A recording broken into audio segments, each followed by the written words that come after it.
CoinPilot channel.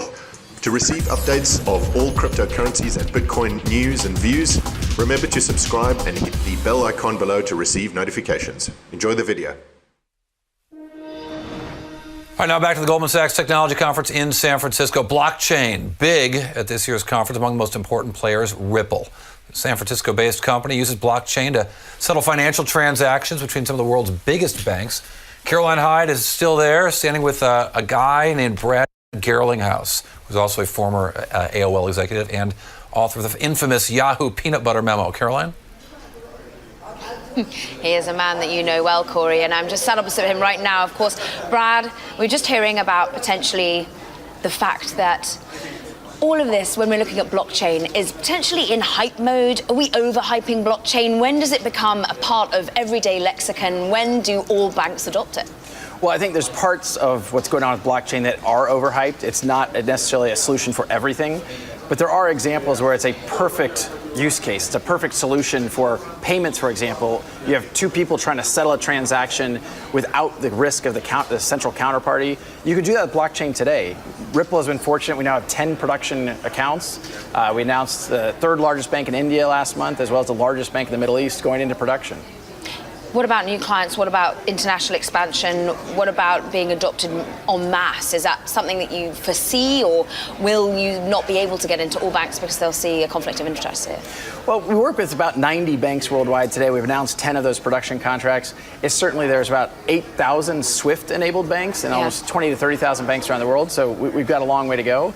But we also think that we're clearly solving a real problem around cross-border payments. It's amazing how much friction there is and how much time it takes to send a payment that's your own money. Don't I know it? I'm a Brit in the US. It's painful. Well, I make the joke, and even on your show, it's easier to send $10,000 by taking it with you on a plane than it is to send it through the banking system. We're solving that, and I think in the future, you're really going to see the banking sector compete with the Alibabas and the Amazons and the Googles, and they need to be able to compete on a level playing field with next generation technology like blockchain solutions. Interesting that you're talking about competing with some of the tech giants there. I want to understand how this competitive landscape works in your mind's eye, because you mentioned SWIFT-enabled banks there.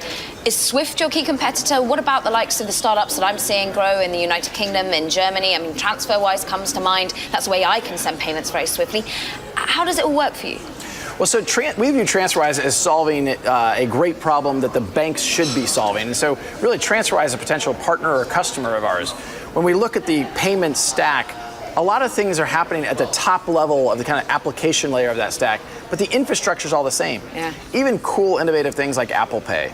It's really just a different way to swipe your card, and everything underneath that wave of the phone is the existing infrastructure.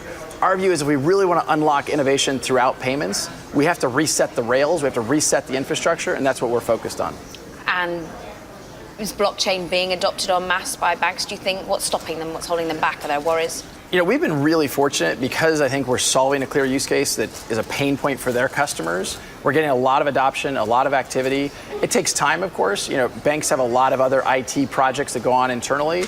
But, you know, we've been fortunate that we're not seeing banks say, no, we're not interested in that. We see banks say, we're very interested in that. Let's talk about Q3 or Q4 as opposed to necessarily right now. What about Ripple? Remain independent? People eyeing you up? Have you had any offers?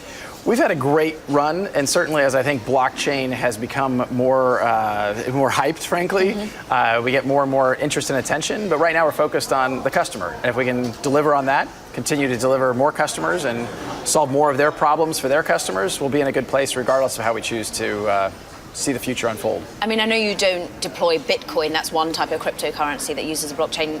Bitcoin, is that overhyped? Is the price about to come smashing back down? You know, well, two thoughts on that. One is we're almost the opposite end of some of the Bitcoin community. Some of the Bitcoin community have said down with banks, down with governments, and down with fiat currency. We take a view that banks are going to be at the heart of this internet of value, where value can move the way information moves today. We think governments aren't going away, and with fiat currency, while there's a role for digital assets like Bitcoin or like a digital asset we use called XRP, we don't think that's the end-all be-all. And so we are solving a liquidity challenge for banks with XRP. The price of Bitcoin has been really volatile, and of course, when there's volatility, banks don't love that. Well, the only people that like that are speculators and traders. We think to solve that institutional use case that we're focused on, we want a nice stable asset, and the asset we work with is called XRP.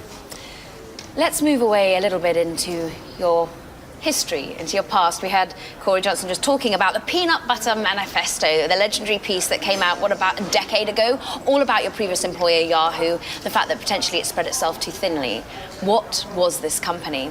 10 years on, changed? Yeah, it's amazing to me that it's been 10 years. I try not to imagine I've gotten that much older, but I think what I felt like 10 years ago, and I very much was a passionate Yahoo employee, loved my experience there.